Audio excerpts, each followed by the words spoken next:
Hello students, welcome back to my YouTube channel Geography गुरु।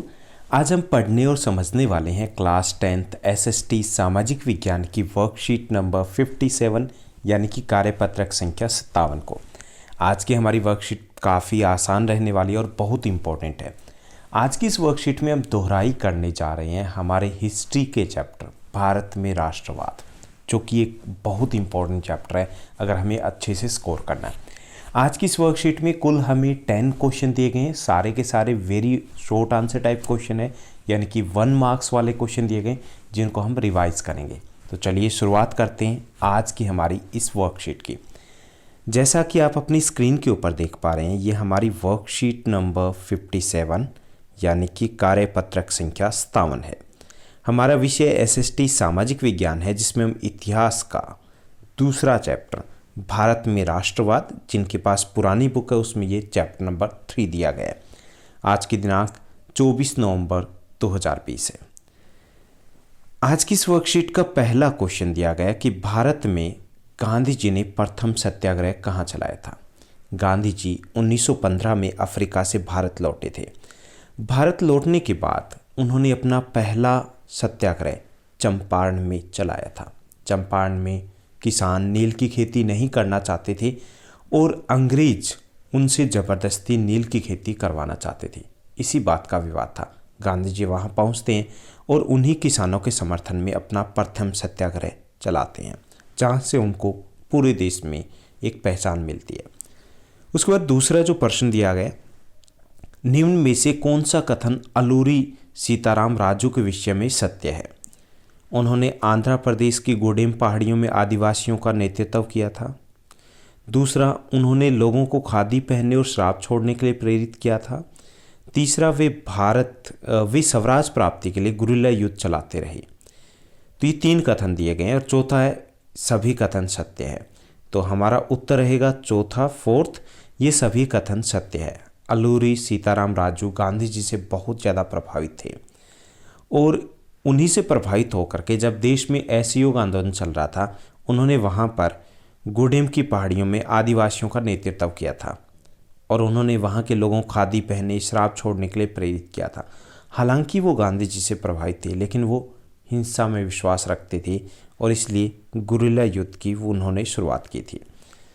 उसके बाद तीसरा प्रश्न दिया गया, रिक्त स्थान की पूर्ति कीजिए। भारतीय राष्ट्रीय कांग्रेस के प्रथम अध्यक्ष कौन थे।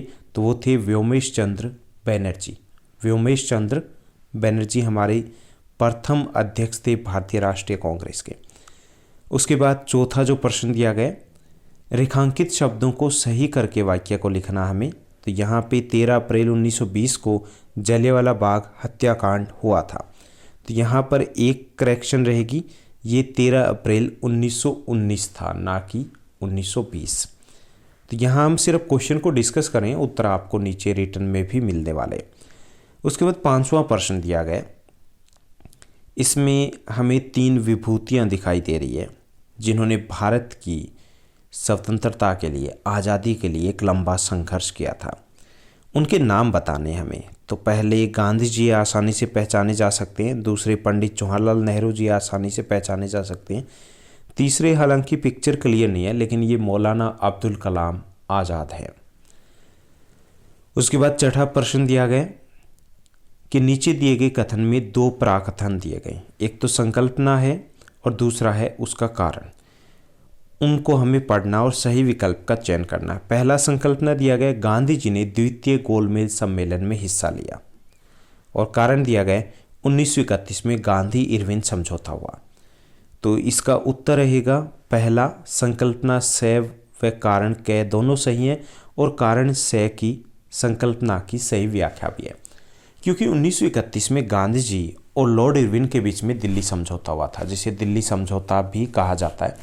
इस समझौते के तहत गांधी जी द्वितीय गोलमेज सम्मेलन में भाग लेने के लिए राजी हो जाते हैं और बदले में लॉर्ड इरविन भी ये वादा करते हैं कि सभी राजनीतिक जो बंदी है, जिनको राजनीतिक कारणों के कारण जेल में डाला गया, उनको छोड़ दिया जाएगा। तो इसी के कारण गांधी जी ने द्वितीय गोलमेज सम्मेलन में भाग लिया था, जो इंग्लैंड में लंदन में हुआ था। 3 गोलमेज सम्मेलन होते हैं, पहला 1930 में, दूसरा 1931 में और तीसरा 1932 में। गांधी जी केवल दूसरे में भाग लेते हैं। उसके बाद 7वां प्रश्न दिया गया है, सत्य और असत्य बताइए। दलित वर्ग एसोसिएशन की स्थापना डॉक्टर भीमराव अंबेडकर ने की थी, ये सही है, सत्य है। उसके बाद 3 और प्रश्न दिए गए, सत्याग्रह से आप क्या समझते हैं, स्वदेशी शब्द से आप क्या समझते हैं, और ब्रिटिश सरकार ने 1857 के पश्चात प्रेस की स्वतंत्रता पर प्रतिबंध क्यों लगा दिया था। इनकी बात हम नीचे करेंगे, तो यहाँ पर आपके प्रश्नों के उत्तर दिए गए हैं, दोबारा से आप नोट कर सकते हो। भारत में महात्मा गांधी ने प्रथम सत्याग्रह कहाँ चलाया था, चंपारण में।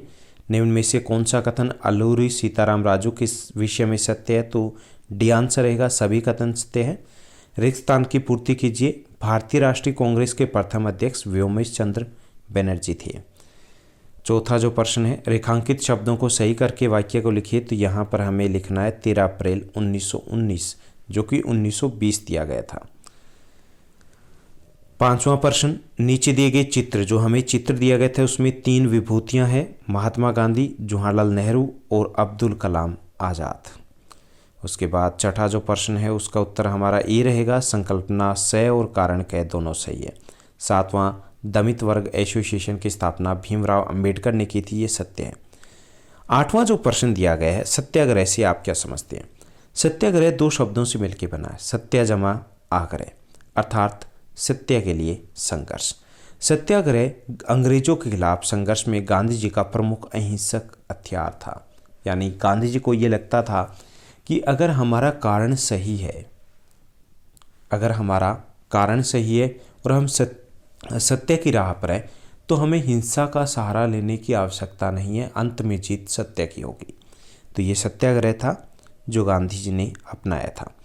उसके बाद 9वां जो हमारा प्रश्न है, स्वदेशी शब्द से आप क्या समझते हो।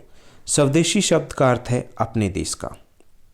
गांधी जी ने असहयोग आंदोलन के दौरान भारतीयों से स्वदेशी वस्तुओं के प्रयोग करने की प्रार्थना की थी।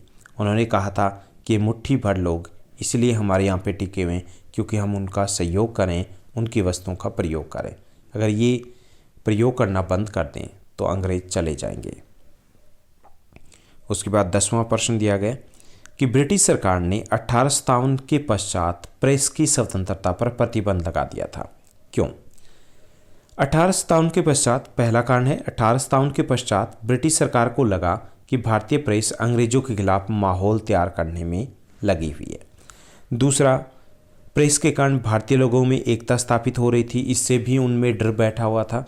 तीसरा, 1857 की जैसी कोई और घटना दोबारा ना हो, इसके लिए भी भारतीय प्रेस पर प्रतिबंध लगा दिया जाता है। तो ये थी हमारी आज की आसान सी वर्कशीट। उम्मीद करता हूँ आप बेहतर तरीके से पढ़ रहे होंगे, खूब मेहनत कर रहे होंगे। ऐसे ही पढ़ते रहिए, हमारे साथ बने रहिए। इस चैनल को लाइक, शेयर, सब्सक्राइब जरूर कीजिएगा। मुझे आप इंस्टाग्राम पे फॉलो कर सकते हो, टेलीग्राम चैनल का भी लिंक दिया गया है। साथ ही साथ आप फेसबुक के ऊपर भी मुझे फॉलो कर सकते हो। आज के लिए बस इतना ही। Thank you, bye bye, have a nice day.